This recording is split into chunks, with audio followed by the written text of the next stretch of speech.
दुनिया का सबसे शानदार, शांत और बेहद खूबसूरत द्वीप ग्रीनलैंड, जहां आज भी लोग इग्लू यानी बर्फ से बने घरों में रहते हैं। शानदार पोलर बियर का घर, जहां पर है नीलो खामोशी और बर्फ की चादर। अगर मैं कहूं दुनिया की बर्बादी का रास्ता इसी द्वीप से होकर गुजरेगा, तो क्या आप यकीन करेंगे?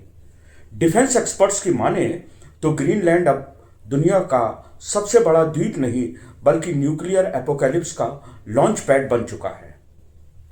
ग्लोबल वार्मिंग ने यहाँ की बर्फ को पिघलाकर महाशक्तियों के लिए एक ऐसा सीक्रेट रास्ता खोल दिया है, जहाँ से रूस, अमेरिका और चीन एक दूसरे पर पलक झपकते ही हाइपरसोनिक हमला कर सकते हैं।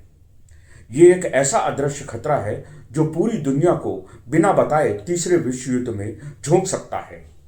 लेकिन क्या इस विनाशकारी खेल को रोकने का कोई तरीका है? क्या महाशक्तियों की इस गंदी जंग के बीच दुनिया के पास इस महासंकट का कोई समाधान है? आज की इस स्पेशल जियोपॉलिटिकल और डिफेंस एनालिसिस में हम न सिर्फ इस भयानक खतरे का पर्दाफाश करेंगे, बल्कि उन 3 बड़े सॉल्यूशंस और स्ट्रेटजीज को भी समझेंगे जो दुनिया को इस बर्फीली तबाही से बचा सकते हैं। तो बने रहिएगा मेरे साथ इस वीडियो के अंत तक। इस पूरे जियोपॉलिटिकल तनाव की जड़ में है ग्रीनलैंड की वो विशालकाय बर्फ की चादर, जो औसतन 3 किलोमीटर से भी ज्यादा मोटी है। जरा सोचिए, 3 किलोमीटर ऊंचे बर्फ के पहाड़। लेकिन डरावना सच है कि ग्लोबल वार्मिंग के कारण ये सफेद दैत्य अब 5 गुना ज्यादा तेजी से पिघल रहा है। वैज्ञानिकों के अनुसार ग्रीनलैंड हर साल अरबों टन बर्फ खो रहा है। ये सिर्फ आर्कटिक का संकट नहीं है। अगर ग्रीनलैंड की ये 3 किलोमीटर मोटी बर्फ पूरी तरह पिघल गई, तो दुनिया के समुद्र का जल स्तर करीब 24 फुट यानी 7.5 मीटर तक बढ़ जाएगा। इसका मतलब है मुंबई, न्यूयॉर्क और टोक्यो जैसे दुनिया के सबसे बड़े आर्थिक केंद्र इतिहास के पन्नों में दफन हो जाएंगे। ये पूरी मानव सभ्यता के लिए एक डेथ सेंटेंस की तरह है। लेकिन जहां दुनिया के लिए ये तबाही है, वहीं दुनिया की महाशक्तियों के लिए ये एक जैकपॉट की तरह है।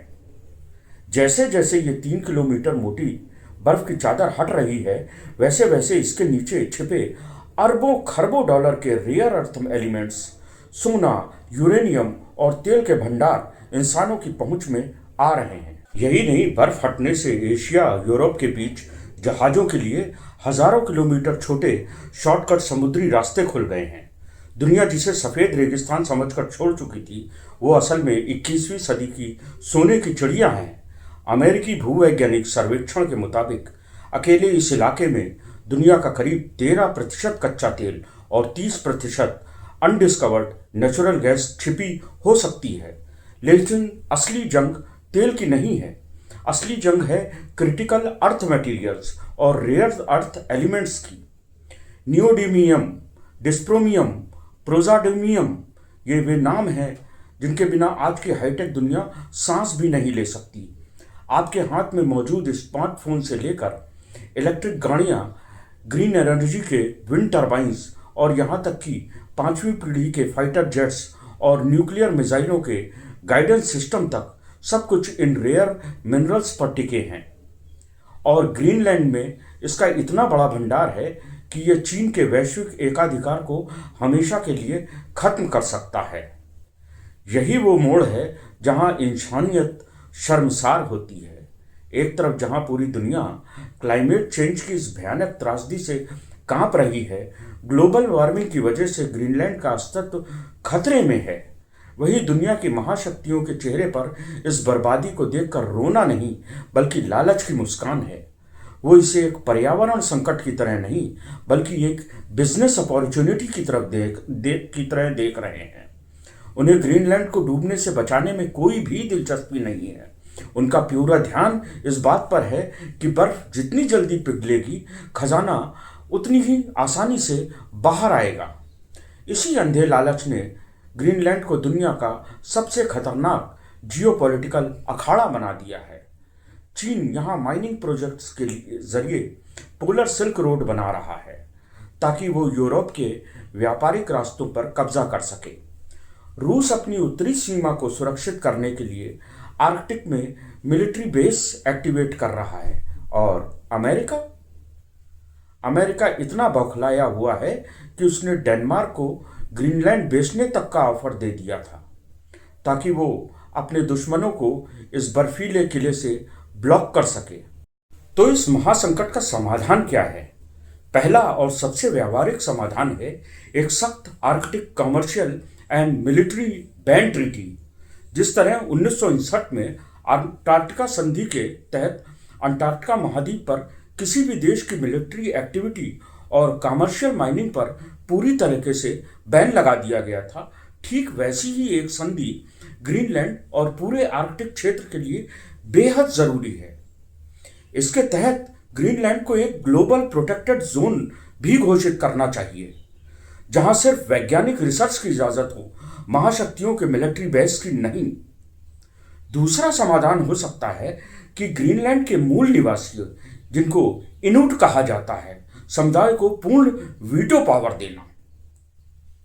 ग्रीनलैंड की स्थानीय सरकार ने हाल ही में यूरेनियम की माइनिंग पर रोक लगाकर ये साबित किया कि वो अपनी धरती को महाशक्तियों का अखाड़ा नहीं बनने देना चाहते। अगर इंटरनेशनल कम्युनिटी ग्रीनलैंड के स्थानीय लोगों को वित्तीय मदद दे और उन्हें महाशक्तियों के कर्ज के जाल से बचाए, तो वो खुद विदेशी कंपनियों को अपनी बर्फ को चीरने से रोक सकते हैं। लेकिन डिफेंस के नजरिए से देखें तो केवल संधियां काम नहीं करेंगी। तीसरा और सबसे कड़वा समाधान है स्ट्रेटजिक डिटरेंस, यानी सुरक्षा संतुलन।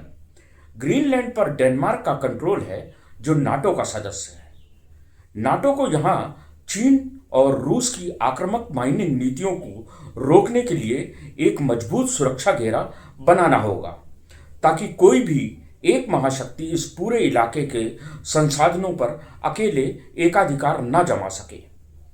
जब तक शक्ति का संतुलन रहेगा, तब तक युद्ध टला रहेगा। दिलचस्प बात यह है कि इस बर्फीली जंग पर भारत की भी पैनी नजर है। भारत अपनी आर्कटिक पॉलिसी के तहत यहाँ वैज्ञानिक रिसर्चेस को बढ़ा रहा है, क्योंकि भारत जानता है कि अगर ग्रीनलैंड की बर्फ पिघली तो भारतीय मानसून पूरी तरह तबाह हो जाएगा और हमारे तटीय शहर डूब जाएंगे। इसलिए भारत यहाँ किसी भी तरह के सैन्य टकराव का सख्त विरोधी है और शांतिपूर्ण सह अस्तित्व की वकालत करता है। तो दोस्तों, ग्रीनलैंड अब सिर्फ एक द्वीप नहीं है, बल्कि ये इंसानी लालच और धरती के भविष्य के बीच की आखिरी सीमा है। अगर महाशक्तियां समय रहते नहीं संभली तो ग्रीनलैंड के संसाधनों को लूटने की ये होड़ खुद मानव सभ्यता के अंत की शुरुआत बन जाएगी। आपका इस बारे में क्या सोचना है? क्या महाशक्तियों का ये लालच तीसरे विश्व युद्ध की वजह बनेगा? अपनी राय कमेंट सेक्शन में ज़रूर लिखें। अगर आपको ये जियोपॉलिटिकल और डिफेंस एनालिसिस पसंद आया तो इस वीडियो को लाइक करिएगा, दोस्तों के साथ शेयर ज़रूर करिएगा और ऐसी ही डीप लाइव वीडियोस के लिए चैनल को सब्सक्राइब करना ना भूलें। तो मिलते हैं अगले वीडियो में। जय हिंद।